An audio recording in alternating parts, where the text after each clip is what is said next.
But it is more than that, because there are lots of physicians, I know some, they're doing very strange experimentation.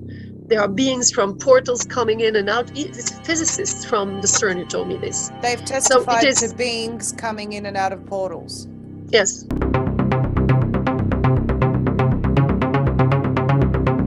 Près de Genève, à la frontière entre la Suisse et la France, à une profondeur moyenne de 100 mètres sous terre, se trouve un tunnel circulaire d'une longueur de 27 km, un endroit qui abrite le plus grand laboratoire de recherche en physique des particules au monde. Sa mission principale est l'étude des composants fondamentaux de la matière. Autrement dit, l'étude de ce qui compose le monde matériel physique qui nous entoure. L'organisation qui gère ces installations est le CERN, ce qui veut dire « Organisation européenne pour la recherche nucléaire ». Une organisation fondée en 1954 et qui a construit et mis en service en 2008 le plus grand accélérateur de particules au monde, ou le principal mystère de la vidéo d'aujourd'hui. Le Grand Collisionneur de Hadron. Dès le début, durant les 10 années de construction de l'accélérateur, ce projet a été entouré de controverses. Des scientifiques sceptiques, mettant en garde contre les dangers de ce type de technologie, jusqu'aux critiques sur le coût du projet et sa rentabilité, en passant par de sombres récits de ceux qui prétendent que ce projet cache en réalité tout autre chose. Des rumeurs étranges, sur des expériences secrètes, qui incluent de manipuler la chronologie temporelle de la Terre et de créer des réalités parallèles. Des recherches sur des armes énergétiques avancées de nouvelle génération, et peut-être, plus intéressant encore, des tentatives d'ouverture de portails et de trous de verre qui mènent à d'autres niveaux d'existence et d'autres êtres avec lesquels on essaie de communiquer. Et selon certains, non seulement ils y sont parvenus, mais certains de ces êtres franchissent également ces portails. Alors, qu'est-ce qui est vrai et qu'est-ce qui est de la pure fiction ? Aujourd'hui, nous allons tenter de le comprendre en approfondissant le sujet, car certaines de ces théories du complot ne sont pas des histoires qui sont sorties de nulle part. Des histoires qui peuvent paraître absolument insensées, mais qui n'ont fait qu'alimenter ce que beaucoup pensent être une incroyable vérité, cachée au public. Et comme dit le proverbe, il n'y a pas de fumée sans feu. Bonjour, bienvenue sur La Vérité est ailleurs.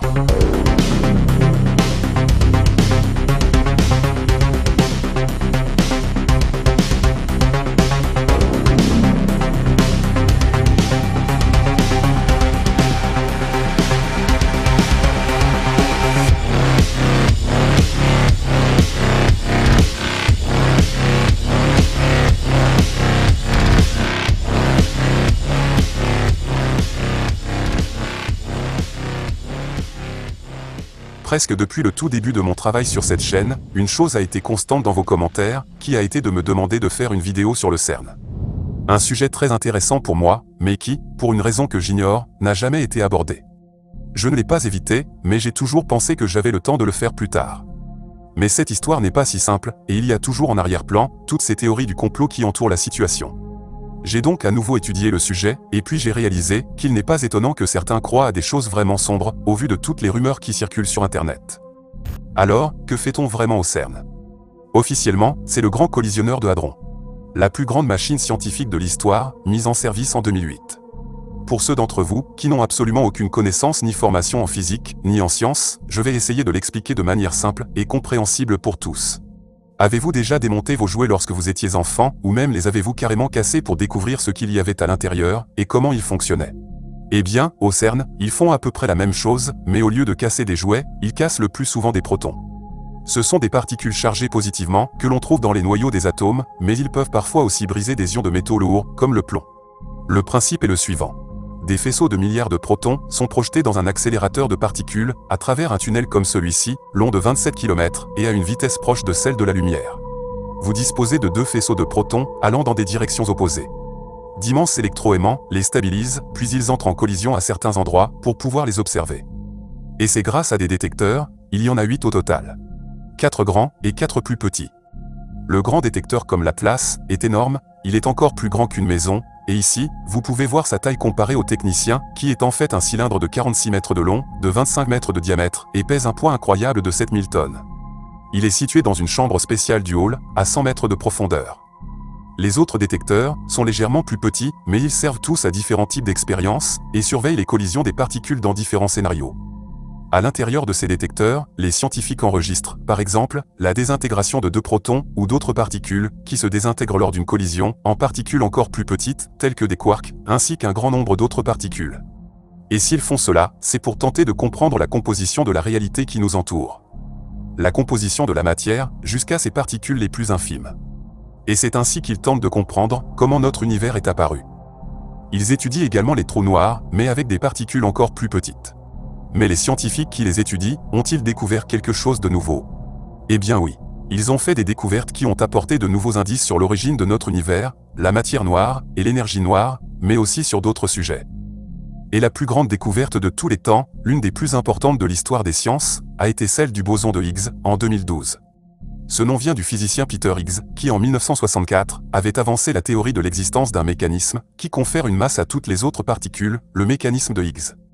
Et 48 ans plus tard, c'est précisément ce type de particule qui a été découvert.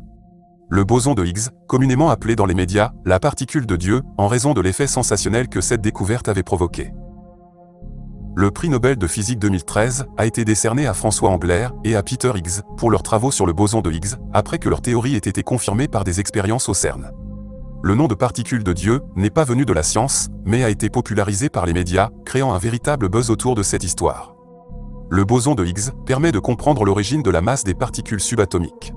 Cette découverte sensationnelle a donc confirmé l'une des théories les plus importantes de la physique, permettant aux scientifiques d'expliquer précisément comment notre réalité est possible. Grâce à cette découverte, les physiciens ont résolu l'un des plus grands mystères de la science. Pourquoi certaines particules ont une masse et d'autres non, et qu'est-ce qui leur donne leur masse? Or, l'interaction de ces particules avec ce champ quantique crée précisément une résistance et des effets que nous appelons la gravité. Les particules n'ont donc pas de masse par défaut, mais quelque chose leur donne une masse, et c'est précisément leur interaction avec le champ de Higgs. Par exemple, un photon n'a absolument aucune masse, car il n'interagit pas avec le champ de Higgs, mais avec le champ quantique électromagnétique.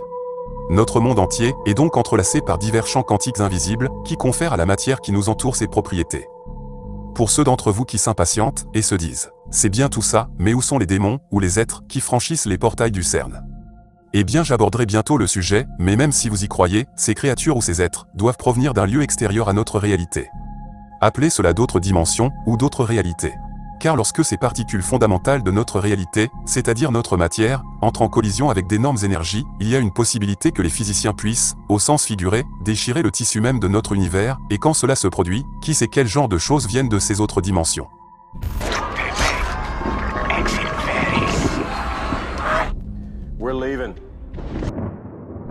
Avant même la mise en service du LHC, en 2008, un énorme tollé s'est élevé dans le monde entier, mais aussi dans le monde scientifique. Les sceptiques ont mis en garde contre les problèmes potentiels que de telles expériences pourraient engendrer, et de nombreuses critiques ont commencé à se faire entendre. Des théories ont affirmé que certaines particules pourraient déclencher une réaction en chaîne et transformer la matière en une forme exotique, détruisant ainsi notre planète. Les trous noirs microscopiques et l'instabilité du vide présentaient également des dangers. Si l'énergie d'une collision est concentrée dans un espace suffisamment petit, même si les lois de la gravité multidimensionnelle s'appliquent, un trou noir microscopique peut se former. Ces trous noirs sont extrêmement petits, avec un diamètre 10 milliards de fois inférieur à celle d'un atome. Donc une dimension vraiment très infime. Et ces trous noirs microscopiques devraient être, selon Stephen Hawking, instables par rayonnement et devraient donc disparaître presque instantanément ou en quelques secondes seulement. Je vous donne bien sûr ici des données scientifiques assez simplifiées, mais en pratique, c'est un peu plus compliqué. Ces trous noirs microscopiques devraient émettre un jet de particules dans toutes les directions, quelque chose que des détecteurs comme l'Atlas peuvent reconnaître comme une sorte de feu d'artifice symétrique de désintégration.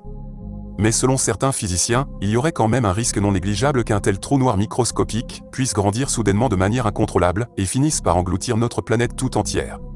Et c'est bien sûr tout à fait incroyable en physique théorique. Une telle chose serait donc tout à fait possible, du moins en théorie, mais heureusement pour nous, il est évident qu'elle ne s'est jamais produite, car sinon nous ne serions plus là pour en parler. D'autres théories incroyables émanent non seulement des cercles de conspirationnistes, mais aussi des milieux scientifiques. Par exemple, le CERN serait une véritable machine à voyager dans le temps. Officiellement, l'un des principaux objectifs du collisionneur était de trouver l'insaisissable boson de Higgs, une particule qui pouvait expliquer comment des particules comme les protons, les neutrons et les électrons possèdent une masse. Bien que le collisionneur ait finalement réussi à produire le boson de Higgs, certains scientifiques prédisent qu'il pourrait également créer dans le futur une autre particule, appelée cinglet de Higgs. Cette particule hypothétique, qui pourrait exister dans des modèles, au-delà du modèle standard de la physique des particules, aurait la capacité de sauter dans une 5e dimension supplémentaire, où elle pourrait avancer ou reculer dans le temps et réapparaître dans le futur ou le passé. Ces choses n'ont pas encore été prouvées expérimentalement, mais vous comprenez l'idée. Il s'agit d'une technologie qui pourrait potentiellement manipuler le continuum espace-temps. Et certains pensent même que de telles choses ont déjà été secrètement expérimentées au CERN, et que cela aurait même commencé à créer différentes lignes temporelles, en modifiant notre réalité, et en provoquant ainsi ce que l'on appelle l'effet Mandela. L'effet Mandela est un sujet trop vaste pour être abordé ici, mais je pense que vous en avez tous entendu parler, et je l'ai même évoqué dans une vidéo précédente. Maintenant, nous allons aborder les rumeurs étranges, liées à la compréhension d'une autre facette de l'histoire, avec des choses vraiment très sombres. Depuis des années, diverses théories du complot ont été liées au CERN, depuis des sociétés secrètes qui gèrent leurs installations et leurs organisations, jusqu'à des projets secrets, qui non seulement ouvrent des portails vers d'autres dimensions, mais communiquent également avec des êtres de ces autres dimensions, qui entrent et sortent de notre espace-temps. Et nous commencerons par une polémique que tout le monde peut voir, car elle est exposée dans la cour du CERN, et c'est une statue controversée du dieu hindou, Shiva. Cette statue de Shiva, dansant le Tandava, une danse cosmique qui symbolise à la fois la création et la destruction de l'univers, a été offerte au CERN par le gouvernement de l'Inde, en symbole de coopération de longue date. Et l'Inde n'a pas choisi cette statue pour rien. Ce dieu possède en effet un symbolisme profond. Car Shiva est l'une des 3 principales divinités indiennes de l'hindouisme, et fait partie de leur sainte trinité. Brahma, le dieu créateur de l'univers et de notre réalité, Vishnu, le dieu qui protège l'univers, et Shiva, le dieu destructeur de l'univers. Mais si en Occident, Shiva est considéré comme le dieu de la destruction, dans l'hindouisme, Shiva est perçu différemment. Il ne le considère pas comme une sorte de dieu maléfique, mais comme un dieu nécessaire pour mettre fin au cycle actuel de l'univers, afin qu'un nouveau puisse être créé. Et c'est précisément la raison pour laquelle le gouvernement de l'Inde a donné la statue de Shiva au CERN, car elle fait allusion à la comparaison entre la danse cosmique de l'univers et celle des particules subatomiques. Certains physiciens ont souligné la représentation symbolique du concept de création et de destruction. Cela peut sembler une comparaison logique, mais c'est là, à mon avis, que réside la plus grande controverse. Car beaucoup de personnes, notamment des scientifiques, n'ont pas apprécié que l'on mélange science et religion. La science étant en effet censée être séparée de la religion. Il est donc complètement incroyable qu'ils aient décidé d'exposer cette statue devant le bâtiment principal du CERN, une organisation à but scientifique, car il s'agit d'une divinité religieuse de l'hindouisme. Et aucune autre divinité, ni aucun dieu d'une autre religion, ne serait approprié, et je vais vous donner un exemple. Étant donné que l'Europe est encore majoritairement chrétienne, trouveriez-vous étrange qu'il y ait une statue de Jésus à cet endroit plutôt que celle de Shiva? Car c'est le seul équivalent du christianisme en termes d'importance.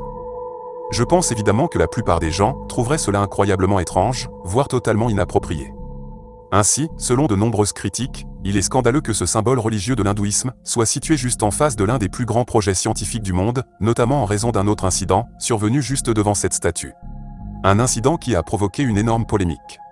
Pourquoi ce lieu semble-t-il être associé à des rituels étranges, à des sectes obscures ou au satanisme? Car ce que vous allez voir a été filmé devant le bâtiment du CERN en 2016, quand cet incident s'est produit.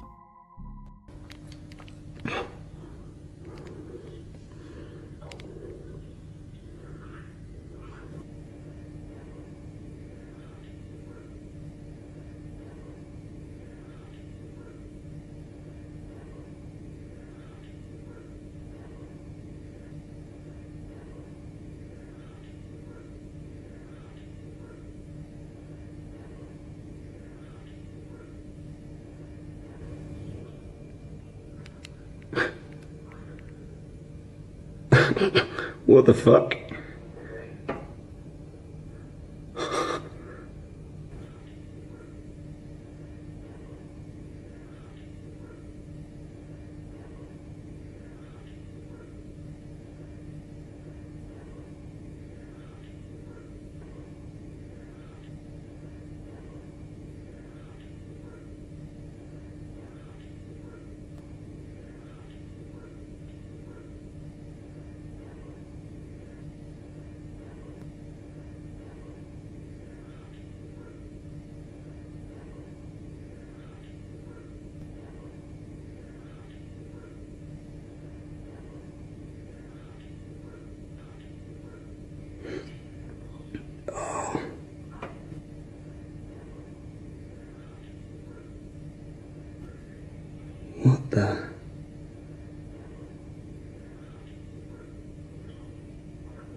bien, un énorme scandale a éclaté autour du CERN en 2016, qui a été rapidement étouffé, lorsqu'un groupe de personnes vêtues de robes noires ont accompli ce sacrifice rituel devant la statue de Shiva.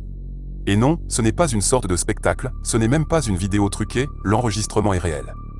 L'incident s'est réellement produit, dans la cour devant les bâtiments du CERN. Le CERN a même officiellement reconnu l'incident. Et selon leur porte-parole, il s'agissait juste d'une mauvaise plaisanterie de certains de leurs employés. Et chose tout à fait incroyable, aucune enquête policière n'a été ouverte. Aucun meurtre n'a été signalé et aucun rapport n'a été publié. Tout a été rapidement étouffé, afin que les noms de ces personnes ne soient jamais divulgués aux médias. Le CERN aurait lancé sa propre enquête en interne, sanctionnant tous les auteurs de cette supposée blague. Mais apparemment, ces employés ont juste reçu un avertissement et seule une personne a vu son accréditation révoquée. Et à ce jour, on ne sait toujours pas de qui il s'agissait. Mais il est absolument incroyable qu'une chose pareille se soit produite au CERN, où des agents de sécurité étaient présents près de ce lieu extrêmement important. Ce que je peux vous dire, sur la seule base de l'analyse de ces images, c'est qu'il semble évident que ces personnes ont fait preuve d'un amateurisme flagrant en ne prenant aucune précaution pour ne pas être vues. Car un autre employé, situé à la fenêtre d'un des immeubles faisant face à la cour du CERN, en pleine nuit, en dehors des heures de travail, a surpris par hasard le moment où ces individus arrivent pour accomplir ce rituel et a filmé la scène avec son téléphone portable. Puis, sous le choc, il s'enfuit, toujours avec son téléphone à la main. Sur l'une des images de sa fuite, on peut voir un détecteur du CERN qui ne se trouve même pas dans ce bâtiment. Il s'agit probablement d'une photo ou d'une affiche accrochée à un mur. Quant à ces individus, quiconque s'y connaît un peu en société secrète, c'est que des sectes sataniques portent souvent ce genre de tenue de cérémonie. Cependant, ces personnes semblent totalement ignorer la religion de l'hindouisme, qui est en réalité une religion pacifique, exemple de tels rituels de sacrifices humains en l'honneur de certains dieux. Cela ressemble donc plutôt à une tentative de rituel fait par des amateurs. Et je trouve quand même incroyable que certaines personnes qui travaillent au CERN, nous parlons donc de scientifiques, ont eu l'idée de faire une chose aussi bizarre. Et le fait que nous n'ayons jamais découvert leur nom et que la plupart d'entre eux n'ont même pas été licenciés est vraiment suspect. L'explication officielle est donc que ces employés auraient soudainement décidé de faire cette supposée blague de mauvais goût en simulant cette sorte de rituel satanique. Mais pourquoi auraient-ils fait cela? On ne le saura probablement jamais, mais une chose est sûre, c'est qu'ils n'ont pas vraiment rendu service au CERN. Car non seulement les rumeurs de rituels sataniques n'ont pas disparu, mais elles se sont au contraire amplifiées, et à juste titre, en devenant encore pire. Il aurait été préférable qu'ils mènent une enquête publique et publient les noms de ces personnes qui auraient ensuite été licenciées. Cela n'a donc fait qu'alimenter les théories du complot, car ils cachent manifestement quelque chose. Nous allons maintenant aborder l'une des plus grandes controverses liées au CERN, à savoir les soi-disant portails. Et ce qui en sort.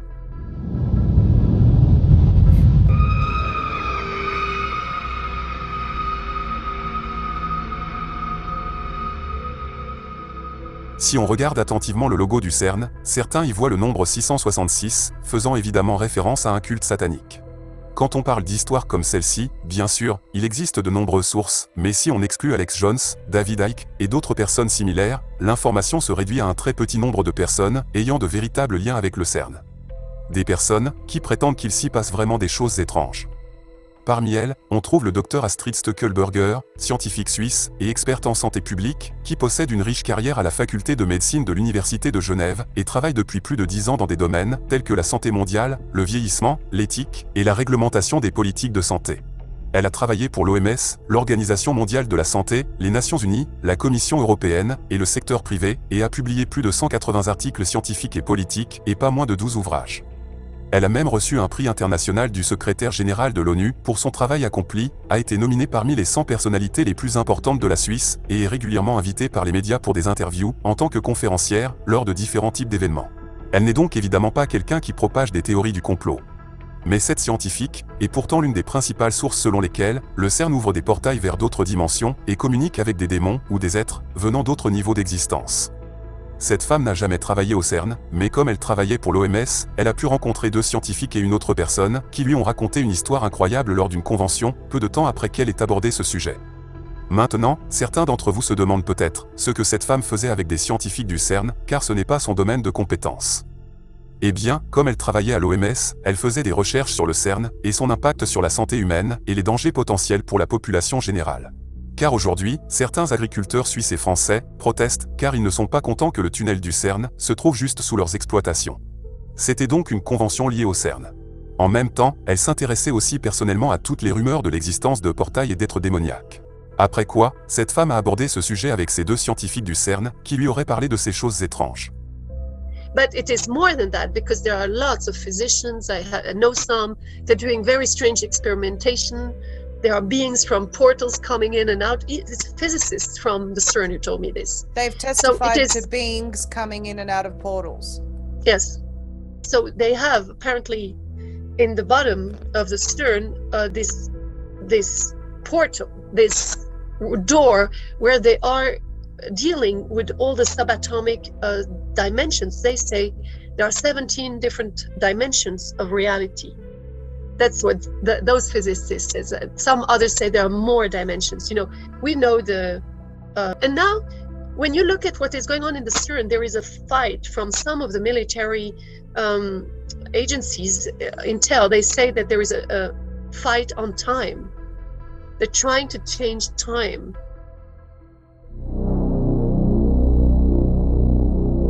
Concernant l'existence d'autres dimensions, elle a donc affirmé que ces physiciens du CERN lui avaient dit qu'il y avait au moins 17 dimensions différentes de la réalité.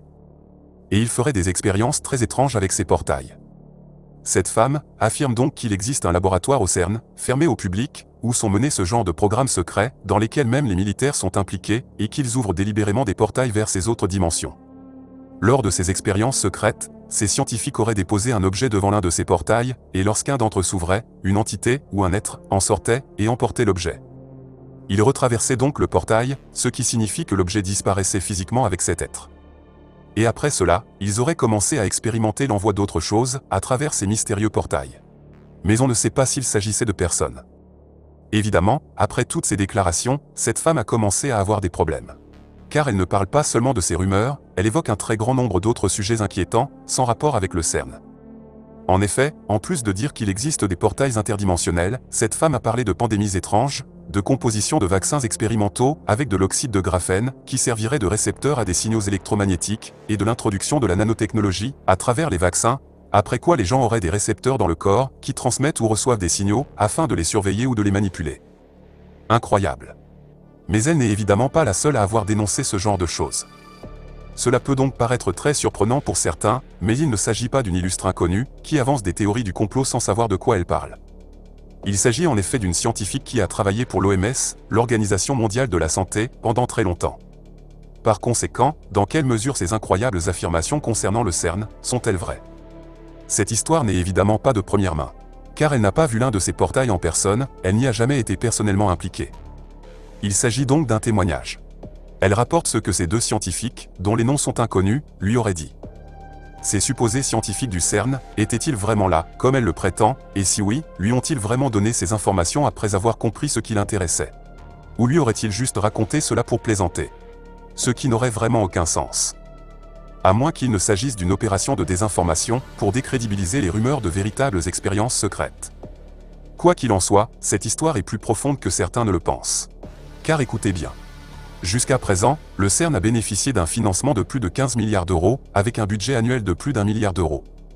Il est donc évident qu'il croit que ce projet est utile, et qu'il vaut la peine de poursuivre les recherches. Mais pourquoi? Eh bien, parce qu'ils ont des plans pour les 50 prochaines années. Car au même endroit, ils ont prévu de construire un nouveau tunnel encore plus grand, long de 91 km, et sa construction prendra plus de 15 ans. Il aura une profondeur de 400 mètres, et coûtera plus de 20 milliards d'euros. Et pourquoi veulent-ils construire un collisionneur encore plus grand, avec un tel investissement?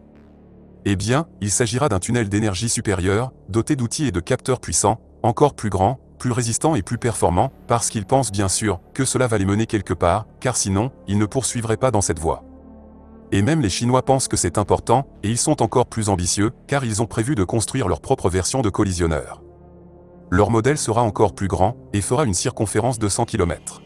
Mais les Chinois sont un peu plus rapides, la construction a déjà débuté en 2020. Il est donc évident qu'ils sont tous à la recherche de quelque chose de très important, qui encourage ces pays à investir des sommes considérables. Comme s'il y avait une course pour obtenir une technologie très avancée. Jamais dans l'histoire, de telles constructions à but scientifique n'auront été aussi gigantesques. Et à ce jour, il n'existe pas de machines aussi grandes que ce genre de choses dans le monde. La question se pose donc. Est-il réellement possible d'ouvrir des portails vers d'autres dimensions ou d'autres lignes temporelles, en voyageant dans le temps, grâce à de telles technologies? Selon cette histoire, il existe au moins 17 dimensions différentes. Et je vais vous dire mon opinion. S'il y a une part de vérité dans toutes ces rumeurs, cela doit être évidemment un énorme secret militaire. Et si quelque chose comme ça était possible, et à mon avis, de telles technologies existent déjà, notamment aux États-Unis avec la DARPA, tout doit être entouré d'habilitations de sécurité de très haut niveau. Au CERN, on compte environ 2500 personnes sur site, voire plus, composées de scientifiques, de techniciens et de personnels divers. Cependant, ce nombre augmente à plus de 12 000, si l'on compte les scientifiques qui travaillent à distance, ou dans d'autres institutions, et qui participent aux expériences du CERN. Donc l'argument habituel des sceptiques est que si cette histoire est vraie, il serait totalement impossible de cacher un tel secret, et que tôt ou tard, au moins une de ces personnes se serait probablement manifestée publiquement depuis longtemps, même de manière anonyme, pour révéler l'existence de ces programmes secrets. Il semble que cette femme parle d'un laboratoire de recherche, caché au public, donc un laboratoire secret, qui se situe quelque part à l'intérieur du CERN, séparé des recherches officielles des autres scientifiques. Vous savez, comme dans les films. Il y aurait donc plusieurs niveaux souterrains, dont certains sont interdits d'accès, sans habilitation de très haute sécurité. Et c'est là qu'il ferait toutes ces expériences étranges. Si c'est vrai, c'est une illusion de croire que tout le monde serait au courant. Car seul un petit groupe de personnes, tout en haut de la hiérarchie, serait au courant d'une telle chose aussi incroyable, surtout si des militaires sont impliqués. Dans cette histoire, nous avons 3 lanceurs d'alerte anonymes, dont 2 supposés scientifiques du CERN, qui auraient raconté ce qu'ils savent à cette femme. Alors, existe-t-il un programme ultra secret au plus profond du CERN, avec une sorte de portail démoniaque? Tout est possible, qui sait. Mais à part le témoignage de cette femme, il n'y a pas grand-chose à dire. Mais avant que quelqu'un n'écrive dans les commentaires que je n'ai rien dit sur la cérémonie d'ouverture démoniaque du tunnel du Saint-Gothard en Suisse, je vous en parle maintenant à la toute fin. Bien que cette situation était vraiment très étrange en soi, elle semble être devenue une tendance mondiale. De cette cérémonie d'ouverture d'un tunnel routier, jusqu'à la cérémonie d'ouverture des Jeux Olympiques, il nous montre des symboles vraiment bizarres. Mais si je n'en ai pas parlé, c'est que ce tunnel routier se trouve à 300 km du CERN, qui est situé à la frontière franco-suisse. C'est donc en effet une très étrange cérémonie, mais qui n'a rien à voir avec le CERN. Toutefois, on ne peut pas ignorer toutes ces choses étranges. Et si l'on investit de telles sommes dans ces recherches scientifiques, c'est que cette voie n'est pas considérée comme une impasse, et qu'ils sont vraiment à la recherche de quelque chose de très important. Sinon ils ne construiraient pas de tunnel de 100 km de long. Et encore une fois, toutes ces échéances pour la construction de telles choses, dans les cas de la Chine et de l'Europe, coïncidant avec 2027, l'intelligence artificielle, les ovnis, les extraterrestres, le nouveau grand collisionneur de hadrons, et le programme de fusion froide. Tout se précipite comme s'il y avait un goulot d'étranglement qui se dirigeait vers 2030. Comme une course contre le temps. Et quant aux rumeurs autour du CERN, eh bien, il y a des éléments de controverse que nous ne pouvons tout simplement pas ignorer, car bien sûr, c'est arrivé. Et quel est le degré de gravité de la situation, et dans quelle mesure est-il réaliste de penser que cette femme a raison? Disons les choses ainsi. J'ai souvent entendu parler de choses étranges, même des choses négatives, qui se sont révélées vraies par la suite. Qu'en pensez-vous? Parce que vous êtes sur La Vérité est ailleurs, un endroit où les rumeurs semblent parfois plus étranges que la fiction. À bientôt.